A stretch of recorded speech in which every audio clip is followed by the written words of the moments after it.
Some time ago, after relocating my family from Europe to Alberta, I began applying for several senior AI policy positions. A month passed, and there was just complete silence, not a single acknowledgement. Naturally, I was puzzled, so I called an old colleague who works in government overseas. His assessment was immediate and, frankly, a little unsettling. "They never saw you," he told me. "Experience like yours does not fit in a box, and boxes are all they've got." Not a single pair of eyeballs looked at your file. And he was right, of course. My application had been filtered out by a machine long before a human being ever had the chance to see it. And what I came to realize is that this experience, well, it wasn't personal at all. It's a symptom of a very deep, structural problem where highly qualified candidates are systematically rendered invisible by the very architecture that's supposed to find them. This isn't about individual managers. It is about the system itself. You see, public sector hiring is constrained by what I call three powerful locks. First, you have civil service laws and collective agreements that tie jobs and pay directly to university degrees. Second, there are the administrative systems, the HR and IT platforms, that are simply incapable of recognizing, let alone valuing, non-traditional qualifications. And third, a pervasive political risk aversion that makes inaction a much safer career choice than innovation. To really understand the scale of this, it helps to first look at the private sector. There, skills have become a kind of portable currency, something recognized and valued across competing firms. Think about it. Certifications from places like Google, Amazon Web Services, or IBM are readily accepted as valid proof of expertise. Yet when a candidate with those exact same credentials applies for a government role, their qualifications effectively disappear into an administrative black hole. And this isn't some abstract theoretical problem. A school board director recently confirmed to me that their HR software has drop-down menus for a bachelor's, a master's, or a PhD. As she put it to me, quite plainly, there is no space for Google AI Essential Certificate. It's not that these skills are given a low score, they are given no score at all. Inside the system, it's as if they cease to exist. So, the issue here isn't whether these credentials have real value. The market has already settled that question. The problem is that the public sector's infrastructure, written into law, encoded in contracts, and even embedded in pension calculations, cannot evaluate what it cannot neatly categorize. The barrier is fundamentally structural. So, if we want to find a solution, we have to deconstruct these locks. It's critical to see them not as mere excuses for inaction, but as very real functional obstacles that are built right into the machinery of government.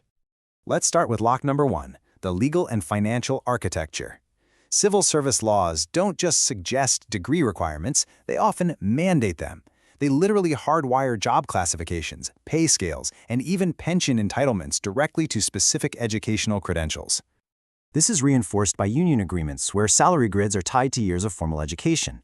You can have a situation where a first-year teacher with a master's degree actually earns more than a veteran with 15 years of proven classroom expertise. Procurement rules extend this same logic, requiring specific degrees for consultants, which means an expert with a formidable track record may be filtered out simply for lacking a master's in public administration. All right, that brings us to the second lock, administrative incapacity. The idea here is that even where the laws might allow for some flexibility, the actual operational systems are often just too rigid to accommodate it. Research from institutions like the Brookings Institution and the Niskanen Center confirms this. Public sector hiring platforms are built for standardization, not innovation. As we've discussed, if a world-class credential doesn't fit into one of three predefined boxes, it vanishes.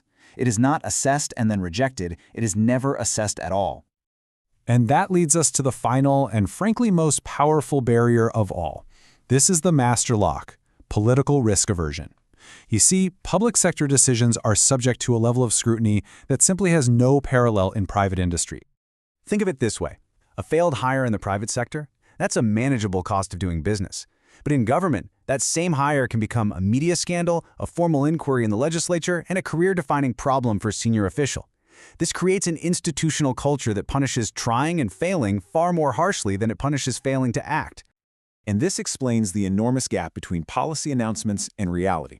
When 25 U.S. states publicly committed to skills-based hiring, the actual reduction in degree requirements was a mere 2.5% annually. The moment the political winds shift, caution becomes the system's default setting. This structural inability to hire has immediate and incredibly critical consequences, and nowhere is this more apparent than in the urgent challenge of artificial intelligence governance.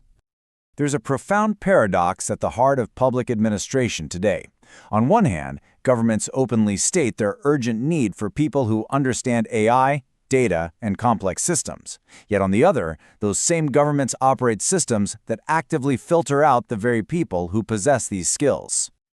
We're seeing this play out clearly in our education sector. School boards acknowledge the need for AI governance. Teachers, seeing this firsthand, are independently going out and acquiring AI skills, but the system has no mechanism to recognize or reward this training. And as a result, promotion criteria remain unchanged, and progress on vital policies simply stalls.